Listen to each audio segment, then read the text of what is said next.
dùn nílé tiwa.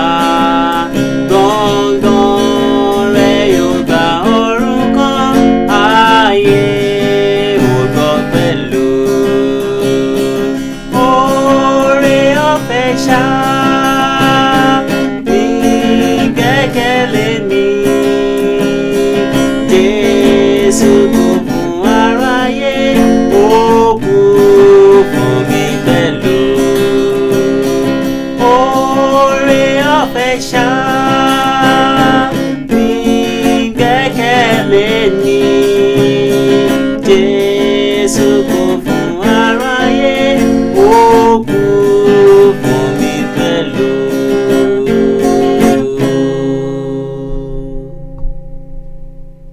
Ó jẹ́ ayọ̀ mi láti kí yín káàbọ̀ sórí ètò wa yìí, oore ọ̀fẹ́ fún ìyípadà. Fẹ́ kí n kú ọdún tuntun 2022. A dúpẹ́ fún oore ọ̀fẹ́ Ọlọ́run àti àánú rẹ̀ lórí ayé wa àti ẹnìkọ̀ọ̀kan wa. Mo fẹ́ gbà wá níyànjú ní àkókò yìí, ṣùgbọ́n kí a tó lọ́ka ọ̀rọ̀ Ọlọ́run, mo fẹ́ ká kọ́kọ́ gbàdúrà. Olúwa, dúpẹ́ lọ́wọ́ yín fún àǹfààní tí ẹ tún fún wa láti wà lórí ètò yìí lónìí. Ẹ ṣé fún gbogbo ọkàn tí ó ti ṣetán láti gbọ́ ọ̀rọ̀ yín. Ẹ ṣé fún àánú láti rí ọdún tuntun yìí, láti gbọ́ òtítọ́ ọ̀rọ̀ yìí àti láti lè lò ó. Mo gbàdúrà pé kí agbára tí ń bẹ nínú ọ̀rọ̀ yìí kó lè ran ẹnìkọ̀ọ̀kan wa lọ́wọ́, kí orúkọ Olúwa kó di gbígbéga nínú gbogbo tá ó ṣe, pé lẹ́yìn ohun gbogbo kí àyè wa kí ó di alábùkún fún. Ẹ ṣé torí pé ó ṣe eléyìí ní orúkọ Jésù Kristi Olúwa wa. Àmín. Ìwé Genesis ni mo fẹ́ kà ní àkókò yìí. Genesis orí 26. Genesis 26. Wọ́n máa bá a sọ̀rọ̀ lórí àkórí kan tí mo pè ní láti Rehoboth lọ sí Bathsheba. Genesis orí 26. Wọ́n ka ẹsẹ̀ 17 sísàlẹ̀ dáadáa. So wọ́n kà láti verse 17 sísàlẹ̀ dáadáa. Ísákì sì ṣí kúrò níbẹ̀, ó sì pa àgọ́ rẹ̀ ní àfonífojì Gérárì, ó sì jókòó ńbẹ̀. Ísákì sì tún wá kànga omi tí wọ́n ti wà ní ọjọ́ Abraham bàbá rẹ̀, nítorí tí àwọn ará Filistia ti dí wọn lẹ́yìn ikú Abrahamu. Ó sì pe orúkọ wọn gẹ́gẹ́ bí orúkọ tí bàbá rẹ̀ sọ wọ́n. Àwọn ọmọ ọ̀dọ̀ Ísákì sì wá lẹ̀ lí àfonífojì ní wọ́n sì kan kànga ìsun omi níbẹ̀. Àwọn darandaran Gérárì sì ń bá àwọn darandaran Ísákì jà wípé tiwa lé omi náà. Ó sì sọ orúkọ kànga náà ní Éṣekì, nítorí tí wọ́n bá a jà. Wọ́n sì tún wá kànga mìíràn, wọ́n sì tún jà nítorí èyí náà pẹ̀lú. Ó sì sọ orúkọ rẹ̀ ní Sitna. Ó sì ṣí kúrò níbẹ̀, ó sì wá kànga mìíràn, wọn kò sì jà nítorí rẹ̀. Ó sì pe orúkọ rẹ̀ ní Rehoboth. Ó sì wí pé, ǹjẹ́ nígbà yìí ni Olúwa tó fi ààyè fún wa, àwa ó sì máa bí sí ní ilẹ̀ yìí. Ẹsẹ̀ 23. Ó sì gòkè láti ibẹ̀ lọ sí Bathsheba. Ó sì gòkè láti ibẹ̀ lọ sí Bathsheba. Mo fẹ́ bá a sọ̀rọ̀ lórí kókó yẹn tí mo pè ní láti Rehoboth lọ sí Bathsheba. Ìtàn yìí ni pé ní ìlú Abimeleki òun ni Ísákì ń gbé. Nígbà tí ó wáyá, Abimeleki wá ní kúrò lọ́dọ̀ wa, ó lágbára jù wá lọ. Bẹ́ẹ̀ni wá sọ pé Ísákì wá lọ tẹ̀dó sí àfonífojì Gérárì. Nígbà tó wá ń gbà níbẹ̀ ló wá rò pé kí àwọn tún gbẹ́ àwọn kànga. Bẹ́ẹ̀ni wá sọ pé nǹkan àkọ́kọ́ tó ṣe náà ni pé ó gbé àwọn kànga tí bàbá rẹ̀ tí àwọn ènìyàn ti dí. Bẹ́ẹ̀ni sọ pé kò kàn gbẹ́ nìkan, ṣùgbọ́n ó tún sọ ọ́ lórúkọ ti bàbá rẹ̀. Ẹ jẹ́ sáré kọ́ adé ẹ̀kọ́ kan níbẹ̀ yẹn pé ṣé rí oore ọ̀fẹ́ ni wípé agbẹ̀yìn àwọn òbí wa. Ní gbígbẹ̀yìn wọn yìí kì wá ṣe pé ká wá dorí ìkankodò ká ní ayé ìgbà tí wọ́n ti kọjá. Àwọn nǹkan tó ń da orílẹ̀-èdè irú àti àwọn ìlú wa àti àwọn ìdílé wa ni pé bí wọ́n ṣe ń ṣe nígbà ni a ò ṣe bẹ́ẹ̀ mọ́.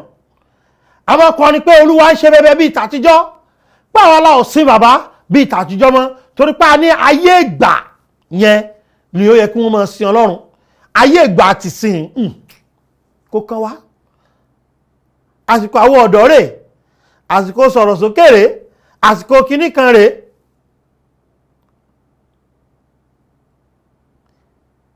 Kálá ń ṣe nǹkan mọ́ yẹn ń ṣe láyé ìgbà yẹn ni. Gbogbo àwọn nǹkan tó dára tí kò tí orílẹ̀-èdè yìí ní kò lè bàjẹ́ débi tán dé yìí. Bíbélì sọ pé Ísákì ohun tó kọ́kọ́ ṣe nìyẹn wípé ó tún àwọn kànga yẹn wà. Nígbà tó sì kan omi ó sọ wọ́n lórúkọ tí Ábúráhámù sọ wọ́n. Àbájọ tó fi jẹ́ pé ó ń tẹ̀síwájú nínú ìbùkún Ábúráhámù, kò rẹ̀yìn nínú ìbùkún Ábúráhámù. Lẹ́yìn ìgbà tó wá ti ṣe èyí tán kò wá sọ ara rẹ̀ di pé kí n jókòó tí bàbá mi ti ṣe. Ó tún wá tẹ̀síwájú láti ṣe àwọn tiẹ̀ náà. Ó tún wá pé òun gan ṣe tán láti fi lélẹ̀ fún àwọn ọmọ. Bí wọ́n sọ pé àwọn ọmọ iṣẹ́ rẹ̀ wọ́n wá lọ gbẹ́, wọ́n wá kànga. Nígbà tí wọ́n sì wá kànga yìí láwọn dáradára gáàrí bá ní àwa la ní kànga. Ó jẹ́ ìbànújẹ́ pé ọ̀pọ̀lọpọ̀ láyé òde òní ni wọ́n máa ń fẹ́ jẹ níbi tí wọ́n ò ti ṣe. Láì ṣe nǹkan kan wọn ò ní. Wọ́n máa ṣọ́ bí wọ́n ṣe jẹ́ ń bẹ̀ láti jèrè. Olóbi jẹ́ pé ó máa ń dùn mí tí wọ́n bá fẹ́ gbẹ́ bọ́ọ̀ ládùúgbò kan nísìn, àwọn kan wọ́n kàn pera wọn lọ́mọ ó lẹ̀ ní. Tí wọ́n bá ti fún wọn lówó wọn ò ní jẹ́ kí wọ́n ṣe nǹkan kan. Wọ́n lè ní kinní kan, wọ́n lè ní kinní kan tí wọ́n máa yọ àwọn tó ṣe tá àti ṣiṣẹ́ lẹ́nu. Dípò káwọn gan lọ sẹ́nu iṣẹ́ kí wọ́n wáṣẹ́, wọn ò lè lọ bá wọn yẹn pé ẹ fún wa ṣẹ́ o, àwa náà fẹ́ ṣe lára iṣẹ́ yìí o. Káwọn ti gbowó kan ti fi mú kúmu náà ni. Ojú ohun ìbànújẹ́ gbà nínú àkókò tá a wà yìí àti nínú orílẹ̀-èdè tá a wà yìí. Ẹ gbọ́ mi dáadáa ẹ̀yin ènìyàn Ọlọ́run wípé nígbà tí Ísákì wá gbẹ́ kànga ẹ̀ wọ́n bá jà, ó wá sọ orúkọ rẹ̀ ní Ésékì. Nígbà tó sọ orúkọ ọbẹ̀ ní Ésékì tán, ó tẹ̀síwájú. Nígbà tó wá tẹ̀síwájú wọ́n tún lọ gbẹ́ níbòmíì kó jà. Nígbà tó gbẹ́ kànga ló bá tún bá jà, ló bá tún orúkọ rẹ̀ ní Sítínà. Ẹlẹ́kẹta tó wá gbẹ́ òun ni ó wá sọ pé Rehoboth ni. Nítorí pé wọn ò bá jà, ó ní ìsinsìnyí lọ́rọ̀ ti ṣe kí ni o, ó ti fi ààyè fún wa. Àwọn ó sì máa bí sí ní ilẹ̀ yìí. Lẹ́yìn ìgbà táàyè gbà tán, Bíbélì wa sọ pé wá tẹ̀síwájú sí Bathsheba. Mo kọ́ ẹ̀kọ́ mẹ́ta tó ṣe gbòógì kí n tó wá sọ̀rọ̀ nípa Bathsheba. Nǹkan àkọ́kọ́ ni pé ó tún kànga gbẹ́. Mo fẹ́ bá àwọn kan sọ̀rọ̀ lónìí tó yẹ pé ó dáwọ́lé iṣẹ́ kan lọ́dún tó kọjá kò sì yọrí sí rere. Kì í ṣe àkókò rẹ̀ láti sùn tó tiraka lẹ́ẹ̀kan sí. Kì í ṣe àkókò rẹ̀ láti sọ pé kò bọ́ sí náà nu, ìṣe mọ́nu, tó tiraka lẹ́ẹ̀kan sí. Ṣó dá ọ lójú pé fi Ọlọ́run ni? Ṣó dá ọ lójú pé nǹkan Ọlọ́run ni kò ṣe ni? Tó bá ti nírú ìdánilójú bẹ́ẹ̀, Ọlọ́run ò fún ọ ní ìdánilójú pé kò ní sí ìyọnu ńbẹ̀. Ọlọ́run ò fún ọ ní ìdánilójú pé ò ní làálàá kọjá níbẹ̀. Ohun tó Ọlọ́run sọ fún ọ ni pé tẹ̀síwájú. Kò ní kó padà sẹ́yìn, kò ní kó jókòó kalẹ̀, kò ní kó dúró sójú kan, kò ní kó sọ pé ò ṣe nǹkan kan mọ́. Bó tilẹ̀ jẹ́ pé ó ní ìdojúkọ tuntun ṣe. Mo bá àwọn ọmọ akẹ́kọ̀ọ́ tó ṣe ìdánwò sọ̀rọ̀ tí ò ṣàṣeyọrí, má lọ jókòó kalẹ̀ pé ò ń kàwé mọ́ o. bóyá wo ìṣọ̀nà mi tuntun ṣe Ísákì tún kànga gbẹ́ nígbà tó sì tún kànga yẹn gbẹ́ ó tún kan mi wọ́n tún bá jà nígbà tó kan mi yẹn.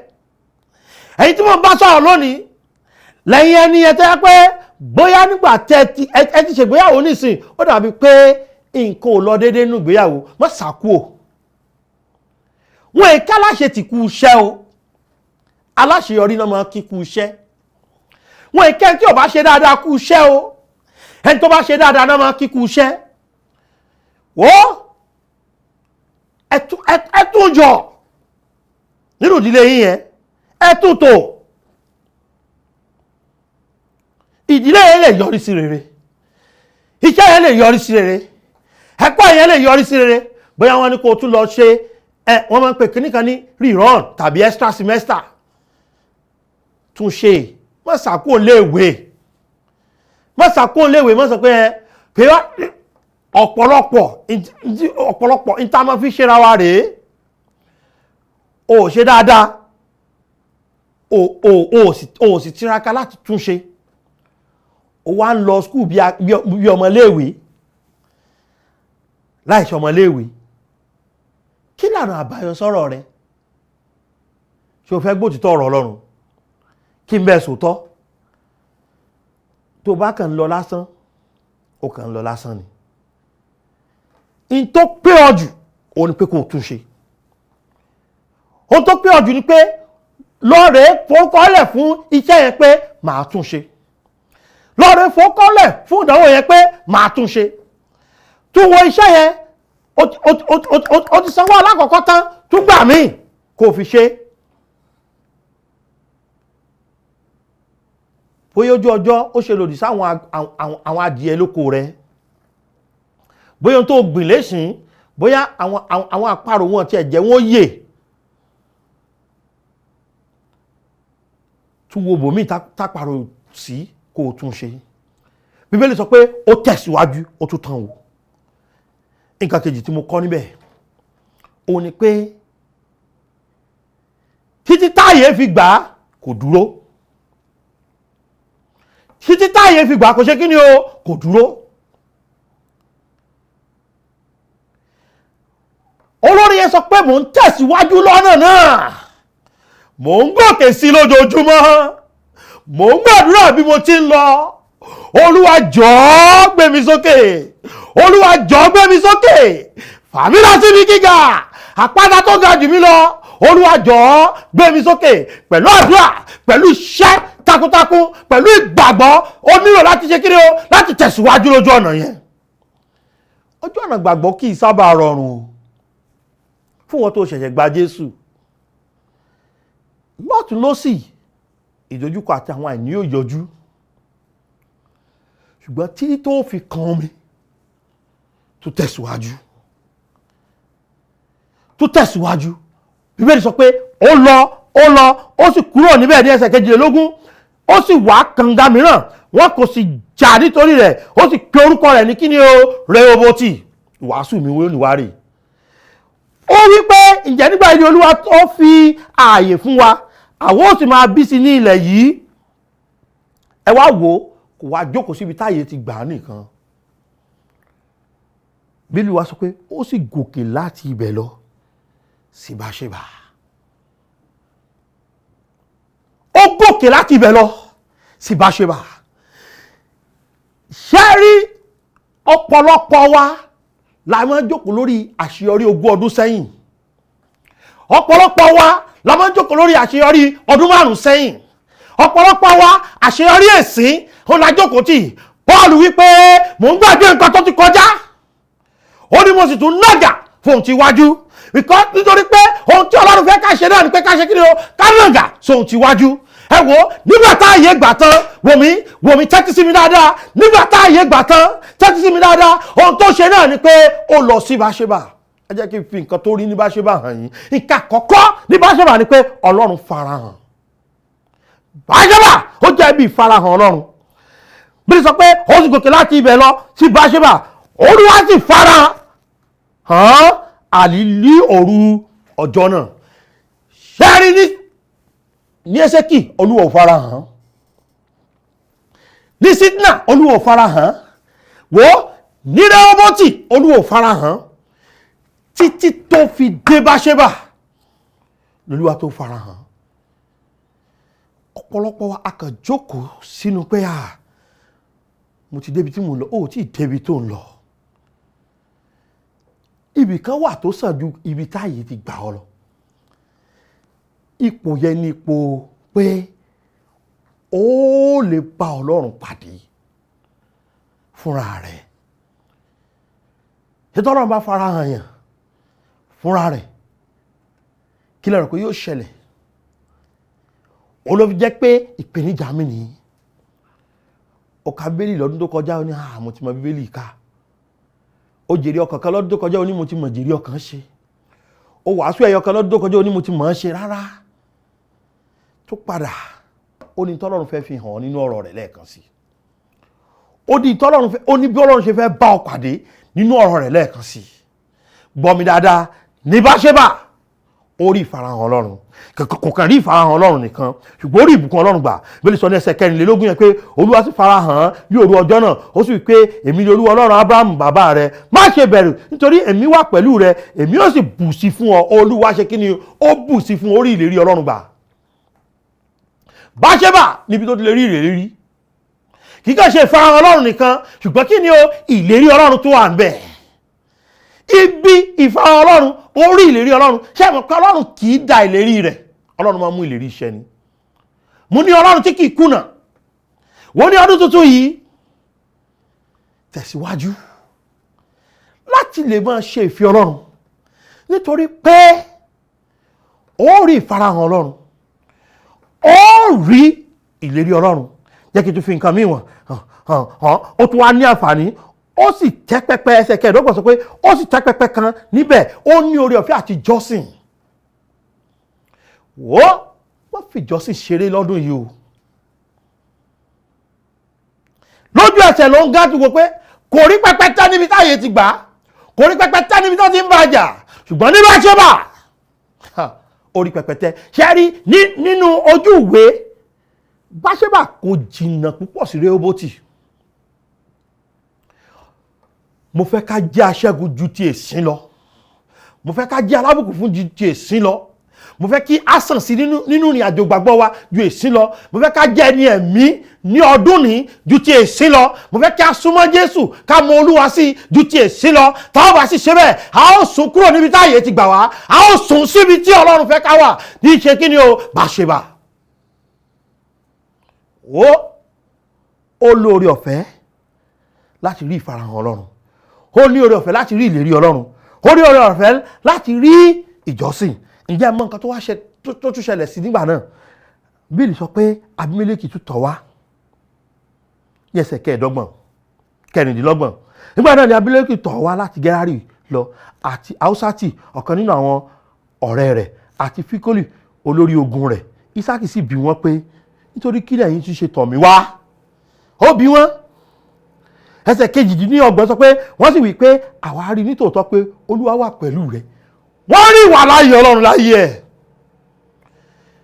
Wọ́n wò já parí ìjà, ó rí ìlàjà. Kò lè rí ìlàjà níbòmíì àfi Báṣébà. Ṣé wọ́n wá bá ní Rehoboth? Rárá. Ṣé wọ́n bá ní Sídnà? Rárá. Títí tó fi dé Báṣébà, wọn wà bá rárá. Ọ̀rẹ́ mi, o nílò láti tún tẹ̀síwájú sí ìgbésẹ̀ tẹ̀síwájú yẹn. Ó gbọ́dọ̀ jẹ́ èyí tí Ọlọ́run darí, ó gbọ́dọ̀ jẹ́ èyí tó bá ọ̀rọ̀ Ọlọ́run mu. Torí pé ní Báṣébà ní ìfarahàn Ọlọ́run wà, ní Báṣébà ní ìlérí Ọlọ́run wà, ní Báṣébà ó ní oore ọ̀fẹ́ ìjọsìn wà, ní Báṣébà níbi tí Ọlọ́run ti fún lórí ọ̀fẹ́ ìlàjà. Ní ìparí, ní Báṣébà ó tẹ̀síwájú.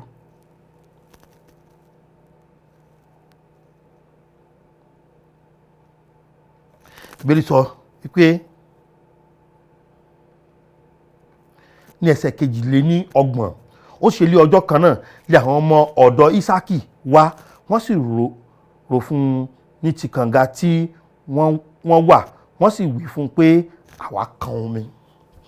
ṣẹ́rí kí ló tún kàn, wọ́n kan omi. ṣẹ́rí ìtẹ̀síwájú yẹn ó wá jẹ́ èyí tí ó jẹ́ ṣíṣẹ́ tẹ̀lé. wọ́n jókòó sí di àìní dàgbàsókè lẹ́mìí o. wọ́n jókòó sí di wípé àwa la wà ńbẹ̀ tẹ́lẹ̀, ẹjẹ́ àfilẹ̀ fáwọn ọmọ. tún kópa sí, tún tẹ̀síwájú sí, tún fi agbára rẹ̀ ṣe sí fún Olúwa. Ísákì wọ́n bá jà, ó lọ, ó tún dán wò, wọ́n tún bá jà, ó tún dán wò, ó kan omi, àyè gbà. ṣùgbọ́n ó wò pé kì í kàn ṣe káyè gbà mí, mo fẹ́ ìfarahàn Ọlọ́run, orí ìfarahàn Ọlọ́run, mo fẹ́ oore ọ̀fẹ́ ìjọsìn, orí ìlérí, oore ọ̀fẹ́ àti parí ìjà, torí pé wọ́n rí pé Ọlọ́run wà pẹ̀lú rẹ̀. ẹ ti wá wo ohun tí wọ́n padà rí, wọ́n wá sọ fún un pé arákùnrin, àmọ́ tó ti kan omi, ìtẹ̀síwájú tó ga ló tún wá rí. kí ni ìpèníjà mi fún yín ẹni ènìyàn Ọlọ́run ní ọdún yìí? tẹra mọ́ ṣíṣe ju ti tẹ́lẹ̀ lọ fún Ọlọ́run. tẹra mọ́ wíwá Olúwa síwájú sí i. tẹra mọ́ sí súnmọ́ Olúwa. má jókòó pé ààyè ti gbà mí. ìbùkún ìsìn kì í ṣe ìdí tí òfin ní sọ pé màá tẹ̀síwájú lọ́dún yìí. ṣùgbọ́n ò lè tẹ̀síwájú nínú ìfẹ́ Ọlọ́run tó o bá ti gba Jésù. o ò tiẹ̀ tí ì sínú ìfẹ́ Ọlọ́run rárá. ẹni tó bá gba Jésù ló wà nínú ìfẹ́ Ọlọ́run. ẹni tó bá ní Jésù lólùgbàlà ló wà nínú ìfẹ́ Ọlọ́run. ẹni tí Jésù bá jẹ́ atọ́nà ayé rẹ̀ ló wà nínú ìfẹ́ Ọlọ́run. ìpèníjà mi àkọ́kọ́ náà ni pé ìwọ ó kàn máa ṣe làálàá ni. ààyè tó yẹ kó gbà ọ́ kò wulẹ̀ ní gbà ọ́. o ò ní àlàáfíà fún ìjọba ọ̀run. kò sí ní tó lè ní láyé yìí tí ó mú kúrò lórí ilé alààyè o. gba Jésù lólùgbàlà lónìí. báwo ni yẹn ṣe ń gba Jésù yẹn gbọ́dọ̀ mọ̀ pé lẹ́ṣẹ̀ lòun. Róòmù orí 3 ẹsẹ̀ 23 ló wí bẹ́ẹ̀ pé gbogbo ènìyàn ló ṣáà ti ṣẹ̀ tó sì ti kùnà ògo Ọlọ́run. báwo ni yẹn ṣe ń gba Jésù? èèyàn gbọ́dọ̀ mọ̀ pé nítorí ẹ̀ṣẹ̀ òun jẹ̀bi ikú ọ̀run àpáàdì. báwo lèèyàn ṣe ń gba Jésù? èèyàn gbọ́dọ̀ mọ̀ pé nítorí òun ni Jésù ṣe kú láti san gbèsè ẹ̀ṣẹ̀ tóun ò lè san fúnra òun. torí àwọn ò lè san gbèsè ẹ̀ṣẹ̀ wa. ìpàsín ó sì jí dìde níjọ́ kẹta. báwo lèèyàn ṣe ń gba Jésù? èèyàn gbọ́dọ̀ gbàgbọ́ pé ikú yẹn, sísìn yẹn ó tó fóun. ikú, sísìn àtàjíǹde Jésù ó tó. torí Jésù wípé ó parí. báwo lèèyàn ṣe ń gba Jésù? Róòmù orí 10 ẹsẹ̀ 13 ní ẹnikẹ́ni tó bá ṣàké pe orúkọ Olúwa là ó gbàlà. ó pè sínú ọkàn rẹ ni, ojú ẹsẹ̀ ni yóò sì wọlé. ṣé ìgbà àkọ́kọ́ tí ẹ rí? èyàn ṣe lẹ́ẹ̀mẹ́wàá, ẹ̀ẹ̀kan lèyàn máa ń ṣe téèyàn máa pe Jésù sọ́kàn rẹ̀. ìjọ ṣetán láti pe Jésù sọ́kàn rẹ̀, tẹ́rẹ̀ ẹ̀ bá níbẹ̀ yẹn. ṣàlàyé fún Jésù pé o mọ̀ pé ẹlẹ́ṣẹ̀ ni ọ́, pé nítorí ẹ̀ṣẹ̀ rẹ̀ o jẹ̀bi ikú ọ̀run àpáàdì. sọ pé Jésù wá sọ́kàn mi kó sì di olùgbàlà mi. Jésù yóò wọlé, yóò sì gba ọkàn rẹ̀ là, yóò fún ọ ní iye àìnípẹ̀kun. pé ṣé o ti pè sọ́kàn rẹ̀? ó ti tán, ó ti wọlé náà nìyẹn. ìwọ náà sì ti di ọmọ Ọlọ́run nìyẹn. a fẹ́ bá ọ yọ̀ pé o ti pe Jésù sọ́kàn rẹ̀.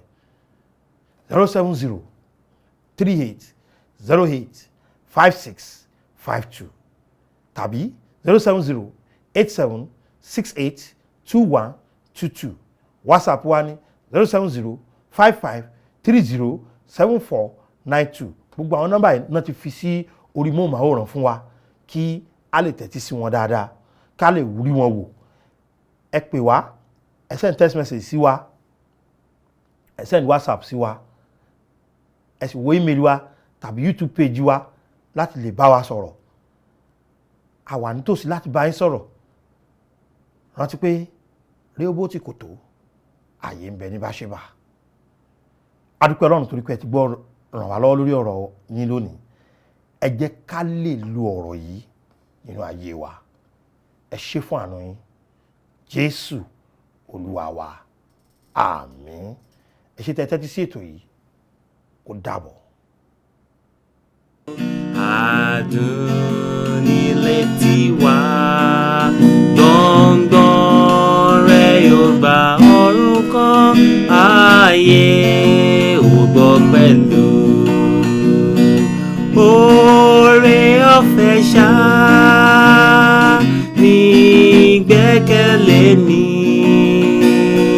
Jésù kú fún aráyé, ó kú fún mi pẹ̀lú. Oore ọ̀fẹ́ ṣá ní gbẹ́kẹ̀lé mi.